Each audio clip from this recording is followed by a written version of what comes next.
Hi കൂട്ടുകാരി, ഞാൻ ഇന്ന് വായിച്ചതിൽ എനിക്ക് ഏറെ ഇഷ്ടപ്പെട്ട കവിതയാണ് മനോജ് അങ്ങാടിക്കൽ എഴുതിയ മനുഷ്യബന്ധം എന്ന കവിത. ഇന്നത്തെ കാലത്തെ മനുഷ്യബന്ധത്തെക്കുറിച്ച് കവി ഈ കവിതയിൽ വ്യക്തമാക്കിയിരിക്കുന്നു. മനുഷ്യബന്ധം.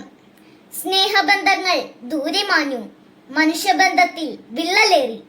തമ്മിലറിയാത്ത കാലമിന്ന്, മനുഷ്യർ തമ്മിൽ മത്സരമേറി. ജാതി മതങ്ങൾ ചൊല്ലി വേർതിരിപ്പിൻ വേലി കെട്ടി. തമ്മിലറിയാതെയായി ബന്ധം ദൂരേക്ക് മാറിയാകുന്നു. കൂട്ടുകുടുംബങ്ങളില്ല, ഇന്ന് കൂടെപ്പിറപ്പുകളില്ല. മത്സരം മാത്രമായി തമ്മിൽ ബന്ധങ്ങളൊക്കെയും ശത്രുക്കളായി. കൂട്ടുകാർ കൂടുന്നു ചുറ്റും, കുശലങ്ങൾ ചൊല്ലുന്നു തമ്മിൽ. മുന്നിലായി നിന്ന് ചിരിക്കും അവർ, പിന്നിലായി ആഞ്ഞുകുത്തിയിടും. കാലത്തിൻ ഗതിമാറി ഒഴുകിയിടുന്നു, ബന്ധങ്ങളൊക്കെയും അറ്റുപോയി. സ്വാർത്ഥരായി തീർന്നു മനുഷ്യജന്മം, ശാന്തത കൈവിട്ടു പോയിടുന്നു.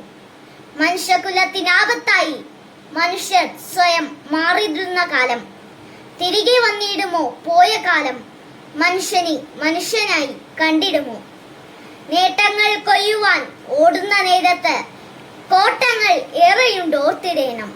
മാറ്റങ്ങളൊക്കെയും വേണമെന്നാൽ മാറണം മാനവ നിൻ ചിന്തകൾ. മാറണം മാനവ നിൻ ചിന്തകൾ. മാറണം മാനവ നിൻ ചിന്തകൾ.